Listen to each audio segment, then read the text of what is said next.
Pada pagi hari ini saya mengajak kita untuk buka bersama-sama di dalam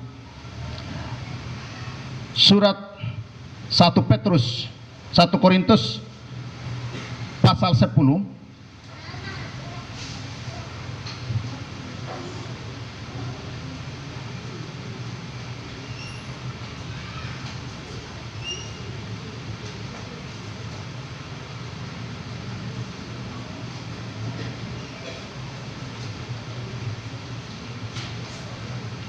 ayat yang ke-23.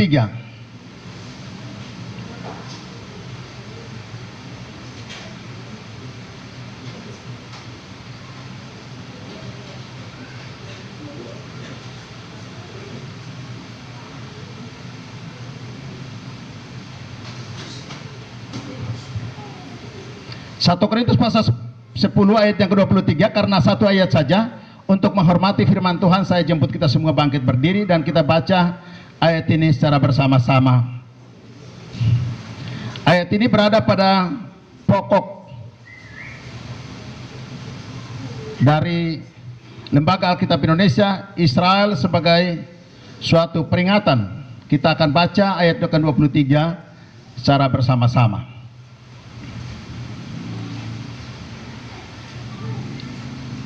Dua, tiga. Segala sesuatu diperbolehkan, benar. Tetapi bukan segala sesuatu berguna. Segala sesuatu diperbolehkan, benar. Tetapi bukan segala sesuatu Amin. Bapak Ibu jemaat Tuhan dipersilakan duduk kembali. Sekali lagi saya akan membacakan untuk kita. Segala sesuatu diperbolehkan, benar. Tetapi bukan segala sesuatu berguna. Segala sesuatu diperbolehkan, benar. Tetapi bukan segala sesuatu membangun. Demikian jauh pembacaan firman Tuhan yang menjadi perenungan bagi kita di pagi siang hari ini. Berbahagialah setiap orang yang mendengar, memperhatikan dan menjadi pelaku-pelaku firman Tuhan. Bapak Ibu jemaat Tuhan yang diberkati, saya beberapa waktu sebelumnya ketika firman Tuhan disampaikan entah oleh para evangelis ataupun ketika ada tamu yang menyampaikan firman Tuhan, kadang-kadang saya mencoba untuk membuka notebook yang ada di ponsel atau HP untuk mencatat hal-hal yang dianggap perlu ketika khotbah itu berlangsung. Tetapi saya kemudian sadar bahwa walaupun hal itu penting, tapi jangan sampai dalam pandangan jemaat bahwa Pak Pendeta ini ketika orang lain khotbah dia asik main HP. Dia buka balas WA atau mungkin Instagram dan lain-lain. Saya berpikir seperti itu. Kemudian saya memutuskan untuk pada saat firman Tuhan disampaikan, saya tidak buka HP, termasuk mencatat hal-hal penting yang disampaikan oleh pengkhotbah atau pelayan sekalipun. Saya tidak melakukan itu. Dan dulunya saya mencatat saja dengan kertas atau apa yang ada. Kalau ada hal yang saya anggap penting, saya catat. Tapi sekarang puji Tuhan, ya, adik Dariman terpanggil untuk selalu merekam setiap khotbah yang disampaikan pada saat ibadah-ibadah. Dan itu saya rasa bahwa itu penting juga, baik bagi kita yang ingin merenungkan kembali setiap firman Tuhan, ataupun karena di dalam grup itu dinaikkan atau dimasukkan, diharapkan bahwa jemaat yang tidak berkesempatan beribadah, mereka bisa merenungkan firman Tuhan yang disampaikan. Apa maksud daripada apa yang saya sampaikan?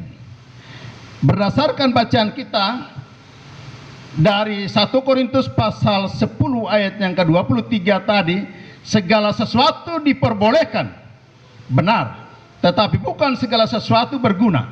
Segala sesuatu diperbolehkan, benar, tetapi bukan segala sesuatu membangun. Saya memberikan judul daripada perenungan kita di pagi siang hari ini, kebebasan yang bertanggung jawab.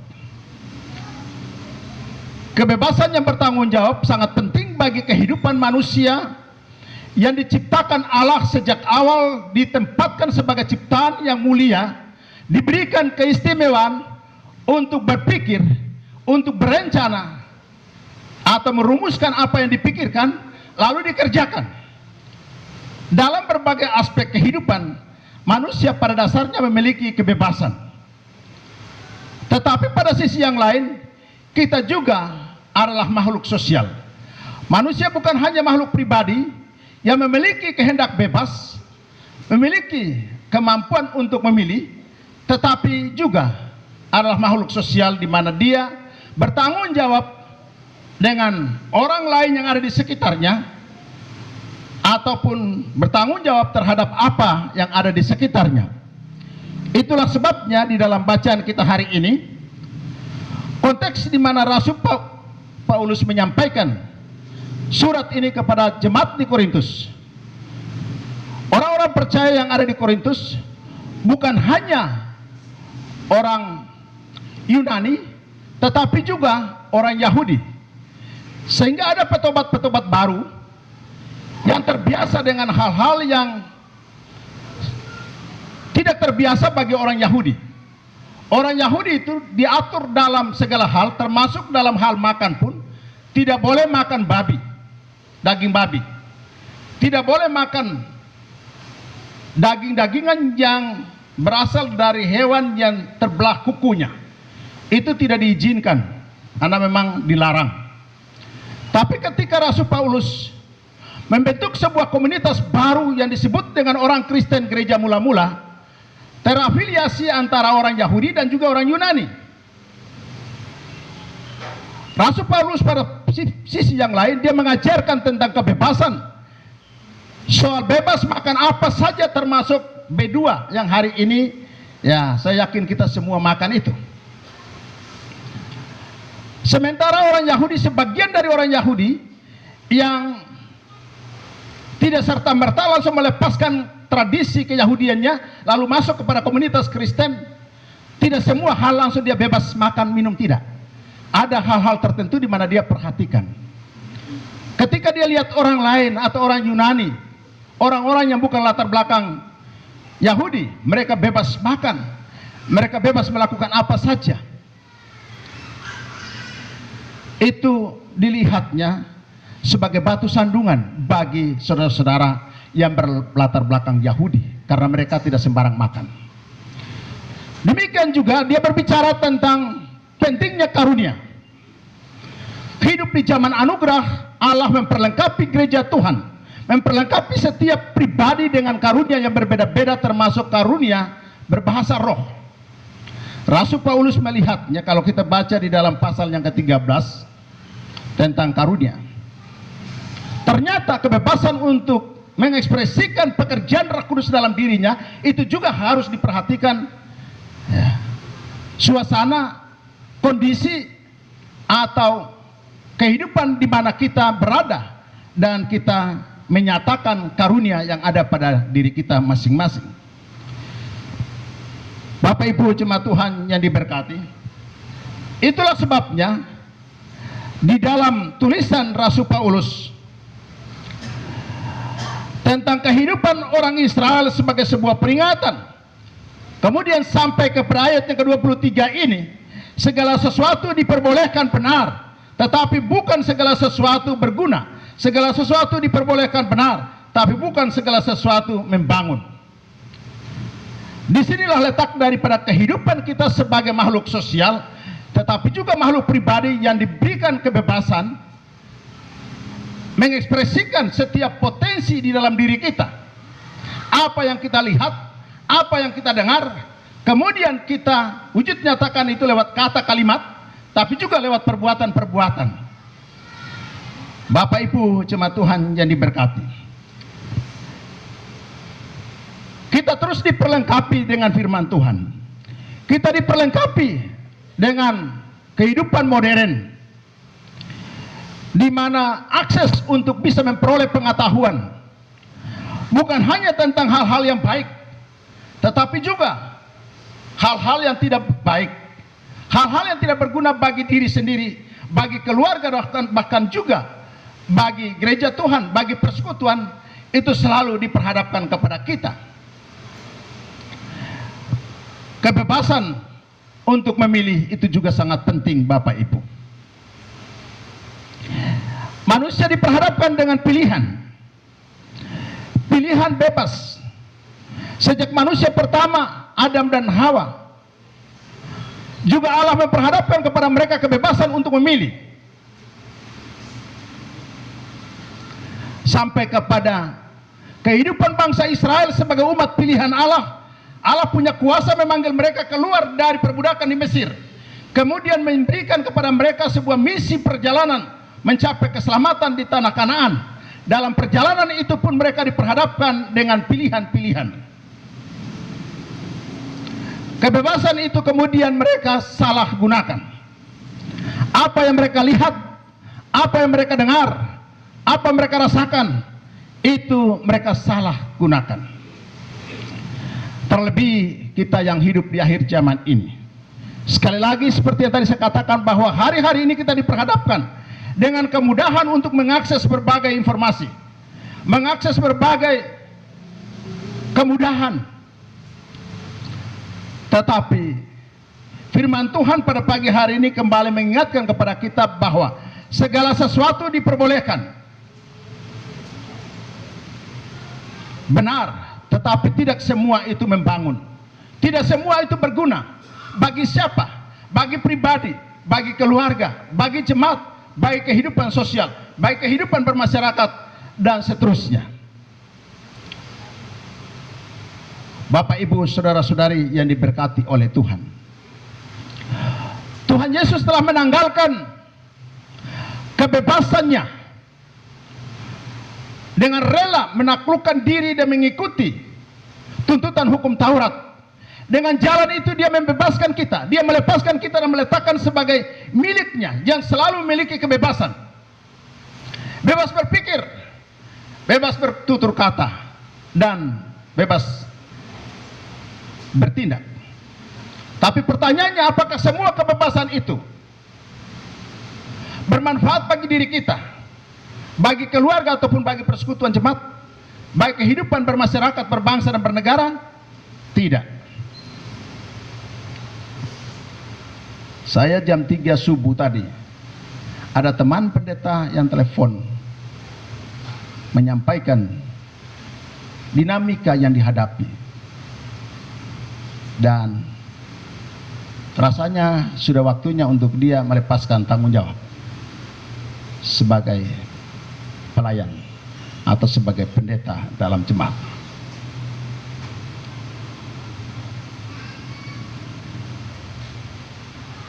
Saya menyampaikan, karena kebetulan saya membacakan ayat ini, saya bilang kebebasan itu ada pada diri setiap orang, istimewa kita sebagai pelayan sekalipun. Mungkin untuk sesaat, berdasarkan situasi atau kondisi yang kita hadapi, kita merasa bahwa alasan kita sudah cukup untuk bisa mengambil keputusan, alasan kita sudah cukup untuk memilih. Tapi coba renungkan baik-baik.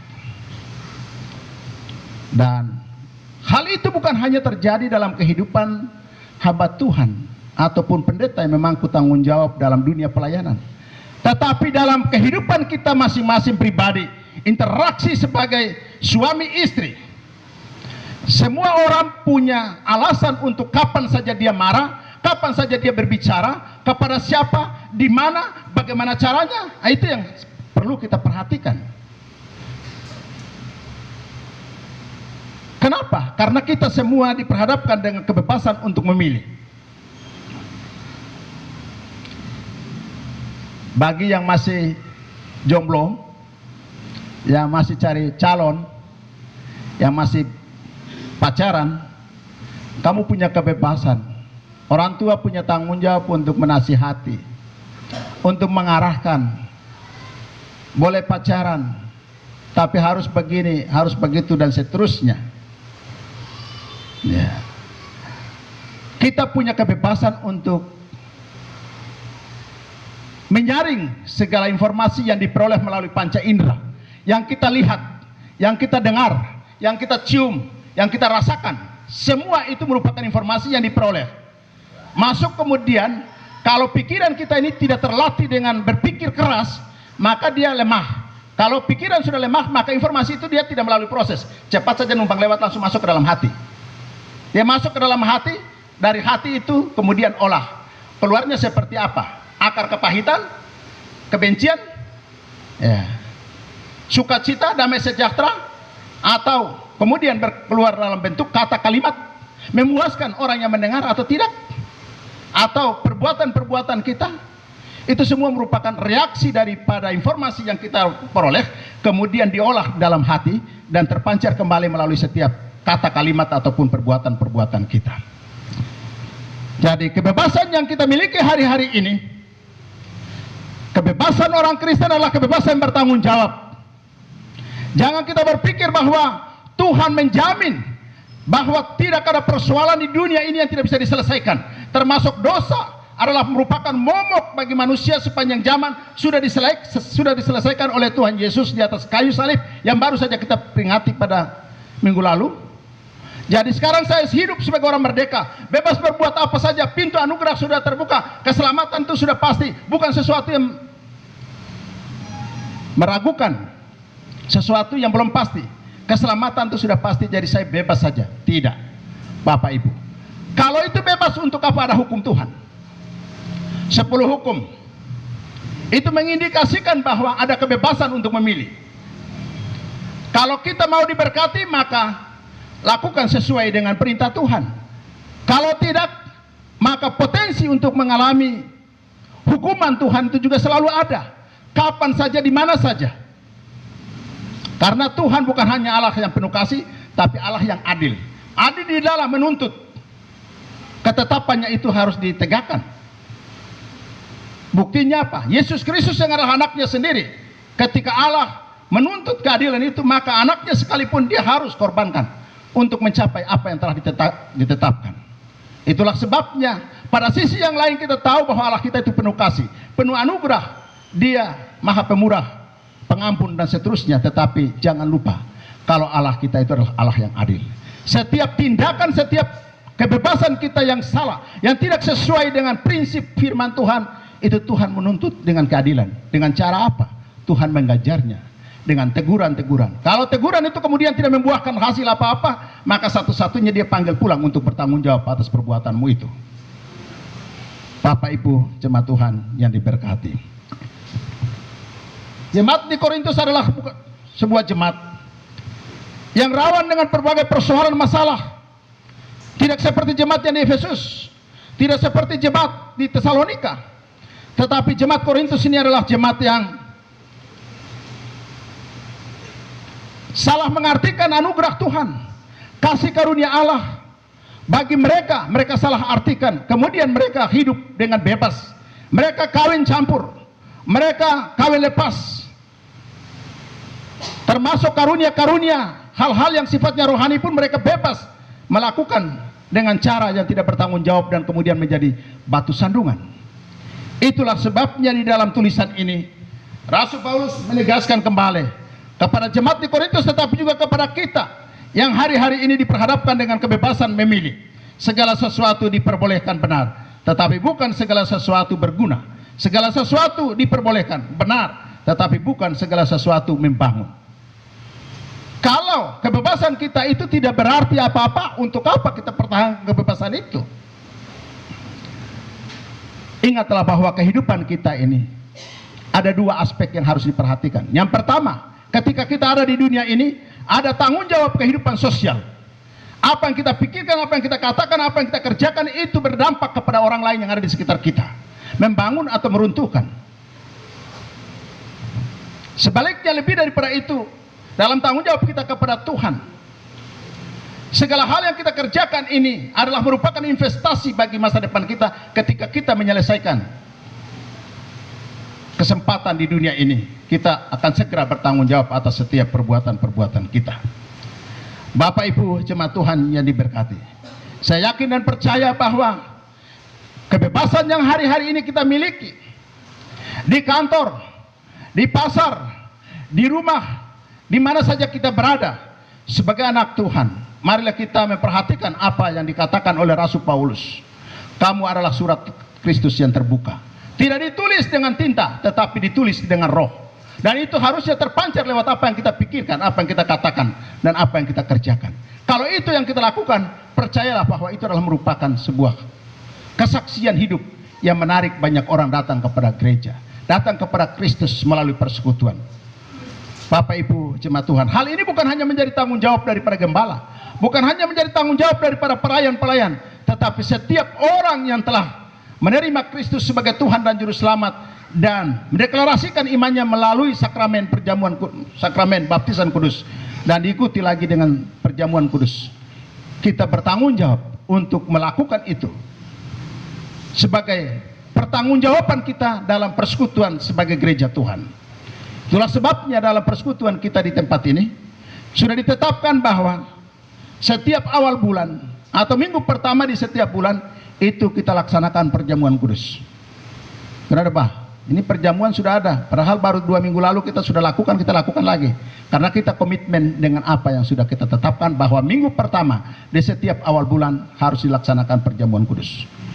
Gereja yang tidak sungguh-sungguh melaksanakan perjamuan kudus, lihat saja apa yang terjadi dalam jemaatnya, apa yang terjadi dalam kehidupan persekutuan. Saya sampaikan hal ini bukan berarti kita sudah sempurna, tidak. Kita terus belajar untuk membenah diri dan kemudian apa yang bisa kita lakukan sesuai dengan kesadaran kita, mari kita lakukan.